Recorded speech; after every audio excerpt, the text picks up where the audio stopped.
தமிழ் உள்ளங்களுக்கு வணக்கம். இன்றைக்கு நாங்கள் இங்கிலீஷ் பேசுகிறதுக்கு மிக மிக அவசியமான 2 வாக்கிய வடிவங்கள் தொடர்பான மிக தெளிவான விளக்கங்களை பார்க்க போகிறோம். நீங்கள் இப்போ தான் எங்களோட வீடியோவை முதல் தடவை பார்க்குறீங்களா இருந்தால் சப்ஸ்கிரைப் பண்ணிக்கொள்ளுங்க. வீடியோ பிடிச்சிருந்தா லைக் பண்ண மறந்துடாதீங்க. ரைட், நாங்கள் வீடியோவை தெளிவாக பார்ப்போம்.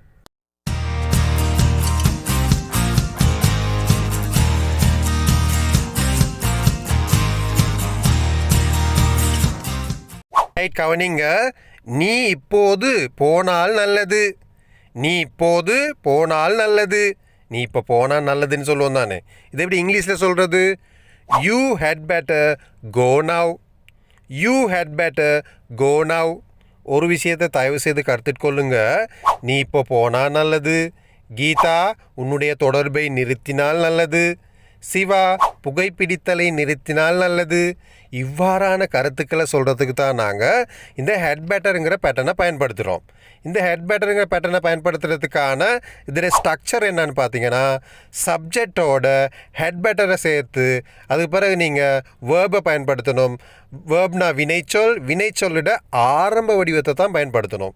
எங்களுக்கு தெரியும் வினைச்சொல்லிட ஆரம்ப வடிவம் V1ன்னு சொல்லுவோம். அதாவது கம், கோ, ப்ளே, சிங், டான்ஸ் இவ்வாறான ஆரம்ப வடிவங்களை தான் நாங்கள் இறுதியாக பயன்படுத்துவோம். ரைட், நாங்கள் மேலும் உதாரணங்களை பார்ப்போம். ரைட், கவனிங்க. நீ ஒரு குடையை எடுத்துக்கொள்வது நல்லது. நீ ஒரு குடையை எடுத்துக்கொள்வது நல்லது. இந்த வாக்கியத்தை எப்படி உருவாக்கி கொள்வது? நீங்களே ட்ரை பண்ணுங்கள். எங்களுக்கு தெரியும் இந்த வாக்கிய வடிவத்துக்கான ஸ்ட்ரக்சர் சப்ஜெக்டோட ஹெட் பேட்டரை பயன்படுத்தணும். அதுக்கு பிறகு நாங்கள் வினைச்சொல்லை பயன்படுத்துவோம். வினைச்சொல்லிட ஆரம்ப வடிவத்தை பயன்படுத்தணும். ரைட், ட்ரை பண்ணுங்கள். You had better take an umbrella. You had better take an umbrella. யூனா சப்ஜெக்ட் எழுவாய், அதுக்கு பிறகு ஹெட் பேட்டரை பயன்படுத்தியிருக்கோம். அதுக்கு பிறகு பாருங்கள், டேக் வினைச்சொல்லிட ஆரம்ப வடிவம். அதாவது பாஸ்ட் டென்ஸும் இல்லை, ஐஎன்ஜி போமும் இல்லை, ஆரம்ப வடிவத்தை தான் நாங்கள் பயன்படுத்தியிருக்கோம். டேக் an umbrella ஒரு குடை. அப்போ எப்படி இந்த வாக்கியத்தை உருவாக்கி கொள்வது? You had better take an umbrella. மழை பெய்ய போவது போல் தெரிகிறது. It looks like it's going to rain. நீ ஒரு குடையை எடுத்துக்கொள்வது நல்லது. You had better take an umbrella. Right, கவனிங்க. நீ இப்போது படித்தால் நல்லது.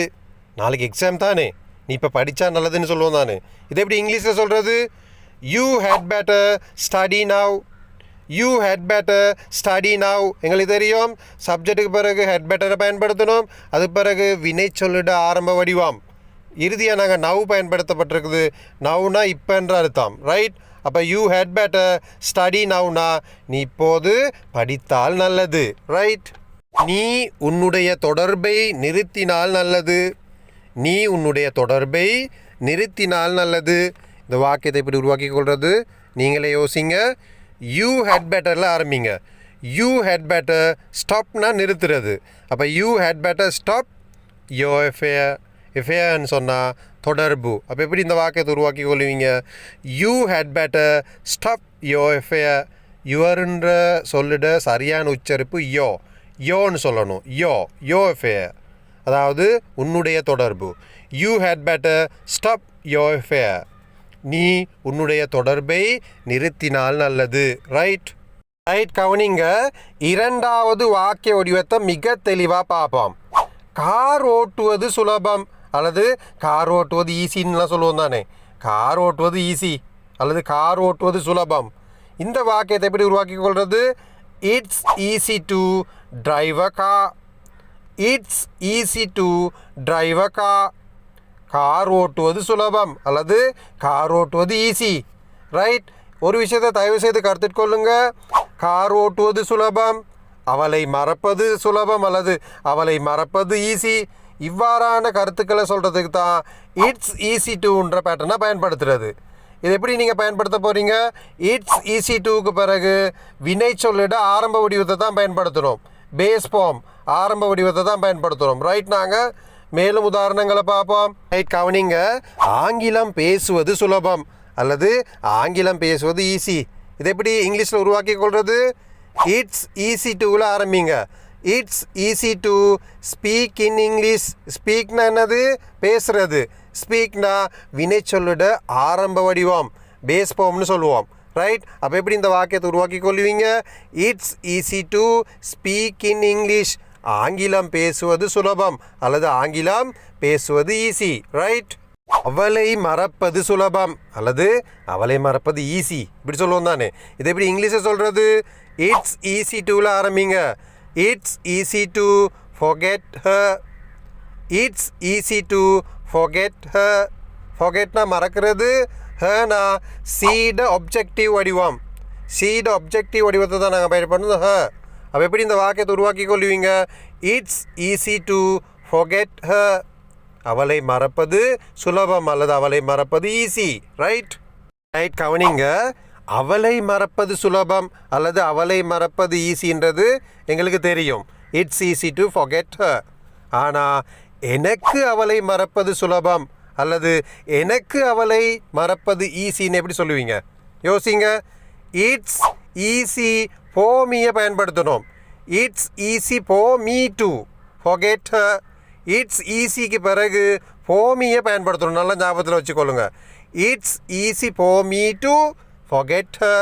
எனக்கு அவளை மறப்பது ஈஸி அல்லது எனக்கு அவளை மறப்பது சுலபம். It's easy for me to forget her. Right. கவனிங்க. ஒரு பெண்ணை தேடிக்கொள்வது சுலபம் அல்லது ஒரு பெண்ணை தேடிக்கொள்வது ஈஸி. இந்த வாக்கியத்தை எப்படி உருவாக்கி கொள்வது? இது எங்களுக்கு தெரியும். இட்ஸ் ஈஸி டூவில் ஆரம்பிக்கணும். இட்ஸ் ஈஸி டு தேடுறதுக்கு fine. It's easy to find a girl. It's easy to find a girl. ஒரு பெண்ணை தேடிக்கொள்வது சுலபம் அல்லது ஒரு பெண்ணை தேடிக்கொள்வது ஈஸி. இதுவே நாங்கள் எனக்கு ஒரு பெண்ணை தேடிக்கொள்வது சுலபம்னு எப்படி சொல்கிறது? எனக்கு ஒரு பெண்ணை தேடிக்கொள்வது சுலபம் அல்லது எனக்கு ஒரு பெண்ணை தேடிக்கொள்வது ஈஸி. இந்த வாக்கியத்தை நீங்களே ட்ரை பண்ணுங்கள், உங்களால் முடியும். இட்ஸ் ஈஸி, அதுக்கு பிறகு என்ன வரணும்? ஃபார் மீயை பயன்படுத்தணும். It's easy for me to find a girl. It's easy for me to find a girl. Right. Right, கவனிங்க. உங்களால் முடிஞ்சால் இந்த வாக்கிய வடிவங்களை பயன்படுத்தி 2 வாக்கியங்களை உருவாக்கி கமெண்ட் பண்ணுங்க. ஓகே ஃப்ரெண்ட்ஸ், இன்றைக்கு நாங்கள் இங்கிலீஷ் பேச மிக அவசியமான 2 வாக்கிய வடிவங்கள் தொடர்பான தெளிவான விளக்கங்களை பார்த்தோம். இந்த வீடியோ உங்களுக்கு பிரயோசனமாக இருக்குதா இருந்தால் கட்டாயமாக உங்களுடைய நண்பர்களுக்கு ஷேர் பண்ணுங்கள். மீண்டும் ஒரு சிறப்பான வீடியோவில் சந்திக்கும் வரை நன்றி, வணக்கம்.